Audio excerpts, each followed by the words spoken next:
ધોરણ 6 સારા અક્ષર પાઠ 14 આપણે ભણ્યા. હવે એનો ભાગ 1માં આપણે પાઠ સમજ્યા. હવે ભાગ 2ની અંદર અભ્યાસ અને સ્વાધ્યાયના પ્રશ્નો કરીશું. તો અભ્યાસના પ્રશ્નો દરેક બાળકો ધ્યાન આપો. પ્રશ્ન 1 વિકલ્પો છે, જેમાં પહેલો વિકલ્પ છે મેહુલની નોટ સાહેબ વર્ગમાં બધા બાળકોને બતાવે છે કારણ કે ગ તેના અક્ષરોની વાત બતાવવા માંગે છે. બીજું, અક્ષરો સારા કાઢવા હોય તો લખવાનો લખવાનો વારંવાર મહાવરો કરવો પડે. ત્રીજું છે, તમે પહેલા ધોરણમાં ભણતા ત્યારે સાહેબ આડી ઊભી ત્રાંસી લીટી દોરાવતા કારણ કે અક્ષરોના વળાંક સુધરે. બરાબર. હવે બીજું છે કે નીચેના દરેક પ્રશ્નોના એક એક વાક્યમાં ઉત્તર લખો. તો સાહેબ બધાને મેહુલની નોટ બતાવે છે. તે બાબતે હાર્દિક શું માને છે? કે તેની નોટના પાના લીસા અને સરસ છે, એટલા માટે બતાવે છે એવું હાર્દિક માને છે. હવે બીજો પ્રશ્ન, ચારજોને બદલે કયો શબ્દ વંચાય છે? મારજો. ત્રીજો, સોનલના પપ્પા તેને કેવી નોટ લાવી આપે છે? સસ્તી નોટ લાવી આપે છે. બરાબર. છતાં પણ તેના અક્ષર સારા આવે છે. બરાબર. ચોથું, અશરફ કલમને શેમાં બોળવાનું કહે છે? તો અશરફ કલમને શાહીના ખડિયામાં બોળવાનું કહે છે. હવે ત્રીજું છે, નીચેના પ્રશ્નોના ઉત્તર 1-2 વાક્યમાં આપો. ઓળનું ચોળ વેતરાઈ જવું એટલે વિચિત્ર કે કંઈકને બદલે કંઈક થઈ જવું. બીજું, સોનલના દાદીમાએ અક્ષર સુધારવા માટે શી સલાહ આપી? તો એણે શું કહ્યું કે સવારે વહેલા ઉઠીને ઠંડા પાણીમાં હાથ નાખી દેવા અને હાથ ઠરી જાય પછી એવા હાથે ધીમે ધીમે સરસ રીતે લખવાનું, એવી સલાહ આપી. હવે છે સ્વાધ્યાયના પ્રશ્નો. તો પહેલો પ્રશ્ન કે નીચેના પ્રશ્નોના ઉત્તર લખો. એમાં પહેલું છે, બધા બાળકો મેહુલની નોટ કેમ જોતા હતા? કે મેહુલના અક્ષર સારા હતા અને તે લખતી વખતે છેકછાક નહોતો કરતો, એટલા માટે બાળકો મેહુલની નોટ જોતા હતા. બીજું છે, સોનલના અક્ષર સારા આવે છે તેનું કયું કારણ રાધા બતાવે છે? તો તે શું કહે છે? રાધા શું કહે છે કારણ આપતા? કે સોનલ અણીવાળી પેન્સિલથી લખે છે એટલે તેના અક્ષર સારા આવે છે. ત્રીજું, ગાંધીજીએ અક્ષરો વિશે શું કહ્યું હતું? કે ખરાબ અક્ષરો એ અધૂરી કેળવણીની નિશાની છે, એવું ગાંધીજીએ કહ્યું હતું. ચોથું, કલમથી કેવી રીતે લખાય છે? તો કલમને દવાત એટલે શાહીના ખડિયામાં બોળીને લખાય છે અથવા લખવામાં આવે છે. હવે પાંચમું, ધવલે કલમના બદલે બોલપેનથી લખવાના કયા કયા ફાયદા બતાવ્યા? તેણે શું કહ્યું? કે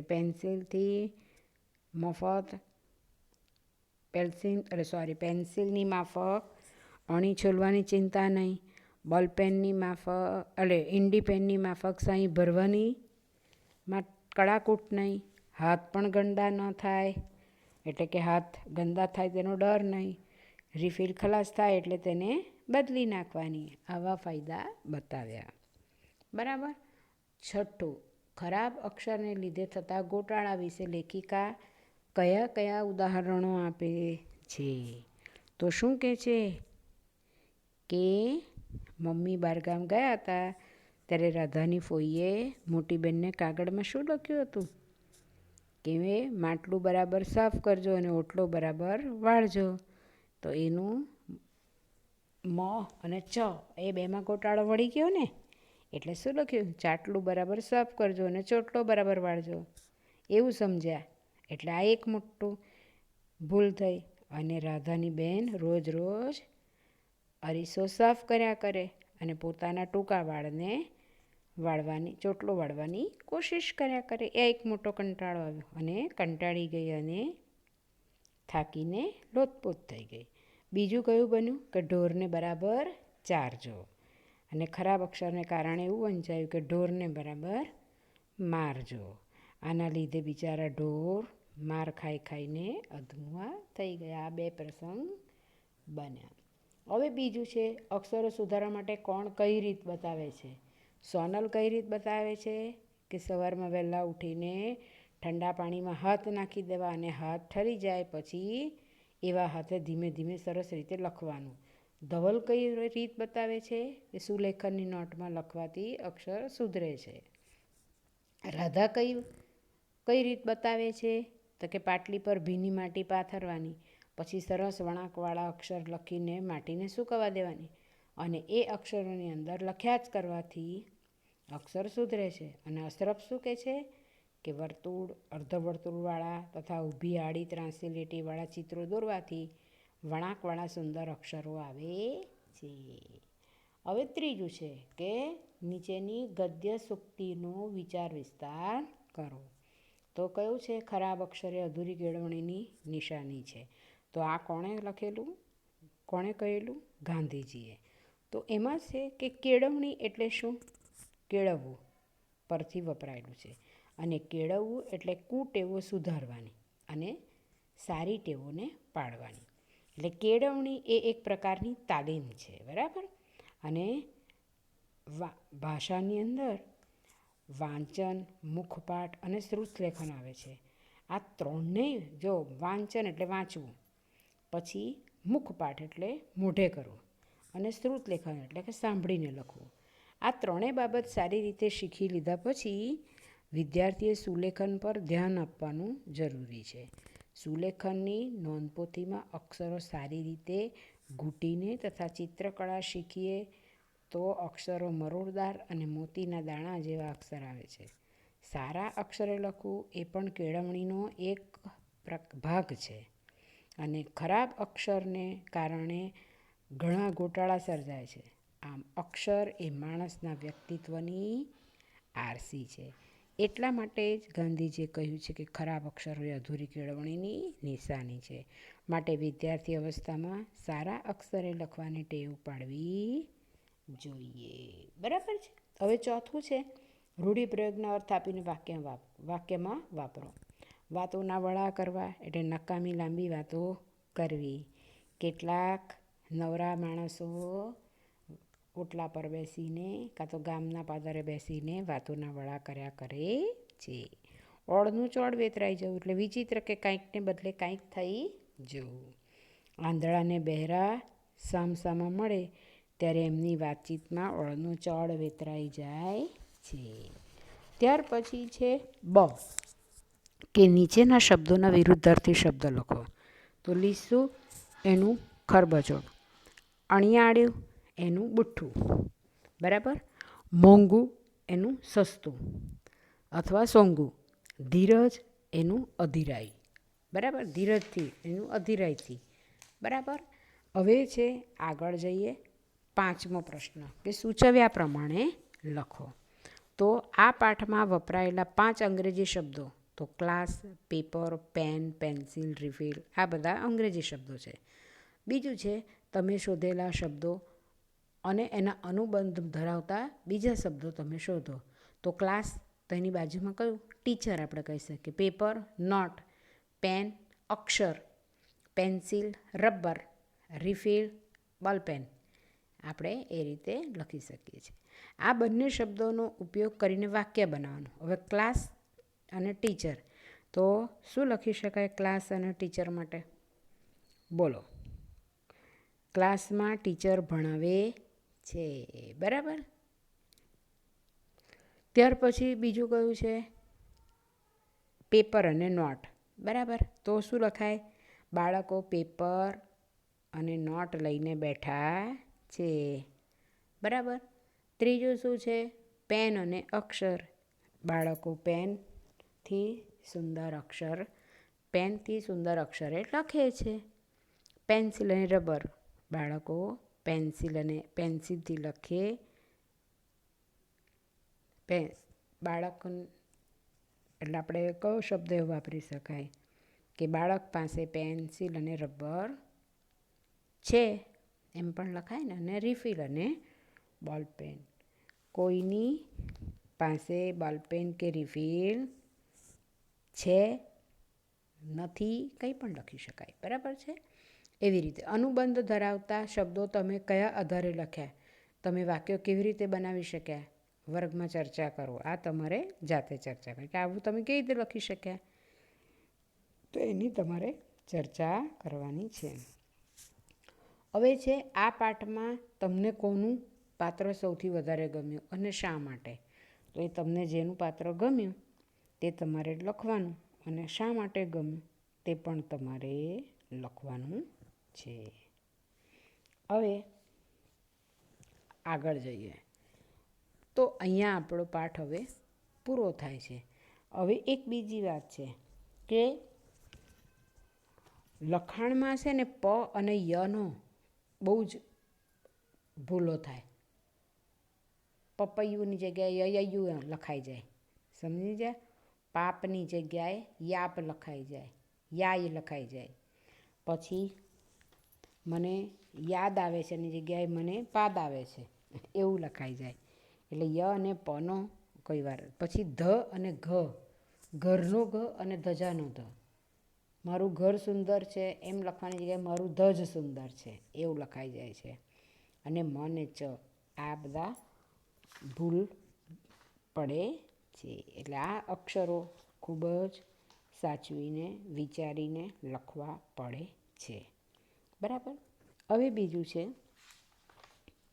કે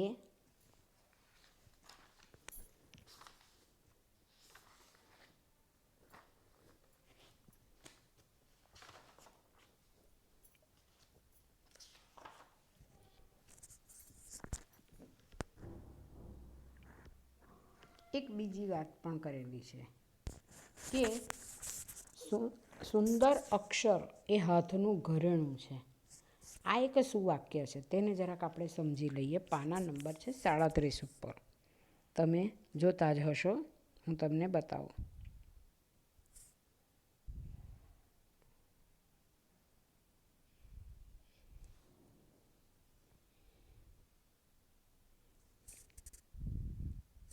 એક મિનિટ જતું રહ્યું છે.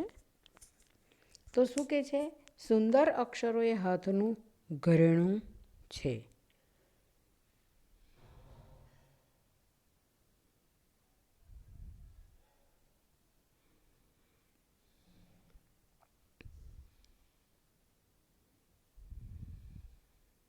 આ રહ્યું.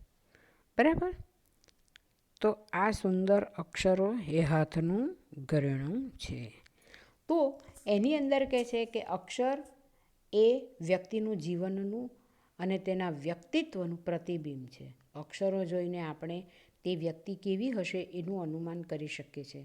સુંદર અક્ષરોવાળી વ્યક્તિ પ્રત્યે આપણને આદર અને પ્રેમ પેદા થાય છે. સુંદર અક્ષરે લખાણ કરવું એ એક વ્યવસ્થિત મુહાવરો માંગે છે. એટલે બાળ મિત્રો, સુંદર અક્ષરે આપણને પણ સુંદર અક્ષર કહે. જેના ખરાબ અક્ષર હોય ને તેને પણ સારા અક્ષર ગમતા હોય છે. એટલે આ એક સારી વાત છે કે એ આપણા હાથનું એક ઘરેણું છે. આ જ્યાં આપણે પહેલાં નથી પહોંચતા, આપણા અક્ષર પહેલાં પહોંચતા હોય છે. કોઈ જગ્યાએ કોઈ એવી જગ્યા હોય તો ત્યાં આપણા અક્ષર પહેલાં પહોંચે છે. તો ત્યારે આપણી વ્યક્તિત્વની આપણી છાપ ઊભી થાય છે કે આ કેવો વ્યક્તિ હશે એના અક્ષર દ્વારા ખબર પડે છે. ગાંધીજી કહેતા હતા કે ખરાબ અક્ષરો એ અધૂરી કેળવણીની નિશાની છે. આ વાત તદ્દન સાચી છે. માણસ ગમે તેટલો વિદ્વાન હોય પણ જો તેના અક્ષર સુંદર અને સુરેખ ન હોય તો તે સામેવાળી વ્યક્તિને પ્રભાવિત કરી શકતો નથી. સુંદર અક્ષરે લખવા માટે આપણે વ્યવસ્થિત રીતે વિદ્યાર્થી અવસ્થામાં જ વિશેષ પ્રયત્ન કરવો જોઈએ. આપણું લખાણ સુંદર, મરોડદાર અને સુવાચ્ય અક્ષરોવાળું હોવું જોઈએ. મોતીના દાણા જેવા અક્ષરે લખેલું લખાણ વાંચવું કોને ન ગમે? અને બે શબ્દો વચ્ચે એક અક્ષર જેટલું અંતર રાખવું જોઈએ. આમ આપણા અક્ષરો સુંદર હશે તો વાંચનારને પણ એ ચોક્કસ ગમશે. સુંદર અક્ષરો તો સૌને ગમે. જેના અક્ષર સારા ન હોય તેને પણ સારા અક્ષર તો ગમે જ છે. જેમ ઘરેણાથી આપણું શરીર શોભે છે તેમ સુંદર અક્ષરોથી આપણું વ્યક્તિત્વ શોભે છે. માટે સુંદર અક્ષરો એ હાથનું ઘરેણું છે. આ એક વિચાર વિસ્તાર તરીકે પણ આવી શકે, સુવાક્ય તરીકે પણ સમજાવવું એમ કે ત્યારે આપણે લખી શકીએ છીએ. હવે બાળકો, આ ભાષા સજ્જતા છે એની અંદર છે ને બે જ વાત છે કે રૂઢિપ્રયોગ કોને કહેવાય અને સાદું વાક્ય કોને કહેવાય. તો એ હું તમને થોડું કહી જ દઉં છું કે આપણે આપણી વાત બીજા સુધી પહોંચાડવા માટે આપણે વિવિધ પ્રકારની ભાષાઓનો ઉપયોગ કરતા હોઈએ છીએ. એનાથી કહેવાનું આપણે સચોટ બને છે અને નાના વાક્ય દ્વારા ઘણું બધું સૂચવી શકીએ છીએ. આવું એક ભાષાકીય સાધન એ છે રૂઢિપ્રયોગ. રૂઢિપ્રયોગ દ્વારા નાની વસ્તુ બોલવાની પણ ઘણું બધું કહી જાય. એ દરેક ભાષામાં રૂઢિપ્રયોગો હોય છે. સામાન્ય રીતે દરેક શબ્દનો કોઈ ચોક્કસ અર્થ હોય છે અને તે મુજબ ભાષામાં તેનો પ્રયોગ થાય છે. પરંતુ કેટલાક શબ્દ પ્રયોગો વિશિષ્ટ રીતે મૂળ અર્થથી જુદો જ અર્થ બતાવતા હોય છે. આવી લાક્ષણિકતા રીતે શબ્દ પ્રયોગ કરવાની ભાષાની રૂઢિ હોય છે. આટલું સમજ્યા પછી હવે ઉદાહરણ જુઓ તો તમને રૂઢિપ્રયોગ શું છે તે સમજાઈ જશે. તો પપૈયું ઝાડ ઉપર જ પાકી ગયું. બરાબર, એટલે એનો અર્થ શું થયો કે ઝાડ ઉપર પપૈયું પાકી ગયું. આ સાદું વાક્ય છે, આ સાદો અર્થ છે. પણ એમ કહીએ કે એની કચકચ સાંભળીને મારું માથું પાકી ગયું. આ પાકી ગયું એ શબ્દ રૂઢિપ્રયોગ તરીકે આ વાક્યમાં વપરાયો છે. એટલે આ બંને વાક્યમાં પાકી જવું એ શબ્દ પ્રયોગ વપરાયો છે, પરંતુ બંને વાક્યમાં એનો અર્થ અલગ અલગ થાય છે. પહેલા વાક્યમાં પપૈયું પાકી ગયું એવો અર્થ થાય છે. જે ફળ પરિપક્વ થયું છે, ગળ્યું થઈ ગયું છે, એને પાકવું એવું ક્રિયાપદ તરીકે વપરાયું છે અને મૂળ અર્થમાં પણ એ વપરાયું છે. જ્યારે બીજા વાક્યમાં પાકી ગયું એ ક્રિયાપદ ખાસ અર્થ માટે વપરાયું છે. તેમાં અર્થ છે અકળામણ થઈ એવું કહેવા માંગે છે, મગજ થાકી ગયું છે એવું કહેવા માંગે છે. તેમાં પાકવું એ ક્રિયાપદ જુદો જ અર્થ બતાવે છે. આ એની એક લાક્ષણિકતા છે. એટલે માથું એ સંજ્ઞા પણ મગજ આ અર્થમાં વપરાય છે. સમજી ગયા? એટલે આ રૂઢિપ્રયોગનો આ રીતે વાક્યમાં વપરાય છે. બીજું છે વિશેષણ અને વિશેષ્ય. એ પણ બહુ જ સહેલું છે કે એમાં શું છે, જો ઠીંગણું બાળક, અનાથ બાળા, કાંટાવાળો સિક્કો, કાળી ગાય, 5 કબૂતર, ગરમ દૂધ, મોટી પેન્સિલ, ફાટેલું પેરણ. તો આની અંદર પક્ષી, પ્રાણી, વ્યક્તિ, પદાર્થ આ બધું નામ સૂચવે છે. દાખલા તરીકે બાળક, બાળા, સિક્કો, ગાય, કબૂતર, દૂધ, પેન્સિલ અને પેરણ. આ શું છે? આ શબ્દો શું છે? નામ છે. જ્યારે એ નામની આગળ એ નામ જો આકાર, રંગ, કદ, ઊંચાઈ, ગુણ કે સંખ્યા બતાવે, એ શું બતાવે છે? વિશેષતા બતાવે છે એ શબ્દની. તેને આપણે વિશેષણ કહીએ છીએ. તો બાળક કેવું? તો કે ઠીંગણું. બાળા કેવી? તો કે અનાથ. સિક્કો કેવો? તો કે કાટવાળો. ગાય કેવી? તો કે કાળી. કબૂતર કેટલા? તો કે 5. દૂધ કેવું? તો કે ગરમ. પેરણ કેવું? તો કે ફાટેલું. એટલે ઠીંગણું, અનાથ, કાટવાળો, કાળી, 5, ગરમ, મોટી અને ફાટેલું. આ શબ્દો શું બતાવે છે? વિશેષણ બતાવે છે. આમ પાના નંબર 37માં તમે જુઓ તો તું અણીવાળી પેન્સિલથી લખે છે. તો પેન્સિલ એ શું થયું? નામ. અને અણીવાળી એ શું થયું? વિશેષણ. એટલે કેવી પેન્સિલ? તો કે અણીવાળી. વહેલા ઉઠીને ઠંડા પાણીના હાથ નાખી દેવા. તો પાણી એ શું થયું? નામ. જ્યારે ઠંડા એ એનું વિશેષણ. કેવું પાણી? તો કે ઠંડુ પાણી. કૃતુ સુંદર અક્ષરે લખે છે. કેવા અક્ષરે? સુંદર. સુંદર એટલે એ વિશેષણ થયું. એટલે કેવો શબ્દ, કેવો, કેવી, કેવું એ પ્રશ્ન પૂછવામાં આવે જ્યારે નામને, અને જે શબ્દ મળે, જે પદ મળે તેને આપણે વિશેષણ કહેવામાં આવે છે. એટલે કે વિશેષણ અને વિશેષ્ય. વિશેષણ ભીની અને માટી એ વિશેષ્ય. સારા અક્ષર, હવે જુઓ, નવું માટલું, લાંબો ચોટલો, નવી પેન્સિલ, મોંઘી નોટ, લીસા પાના ને ડાયો વિદ્યાર્થી. તો નીચે લીટી દોરેલા શબ્દો એ વિશેષણો છે. માટી કેવી, અક્ષર કેવા વગેરે પ્રશ્ન પૂછતા જે જવાબ મળે છે તે વિશેષણ છે. આમ શબ્દની વિશેષતા બતાવાય તે શબ્દ એટલે વિશેષ્ય, અને માટી, અક્ષર, માટું એ વિશેષ્ય છે, અને વિશેષણ જે મહત્તા બતાવે તેને વિશેષણ કહેવામાં આવે છે. એટલે અહીંયા આપણી ભાષા સજ્જતા પણ પૂરી થાય છે. અહીંયા આપણો પાઠ પૂરો થાય છે. ન સમજ પડે તો ફોન દ્વારા પૂછી શકો છો. અને ગુડ બાય બાળ મિત્રો.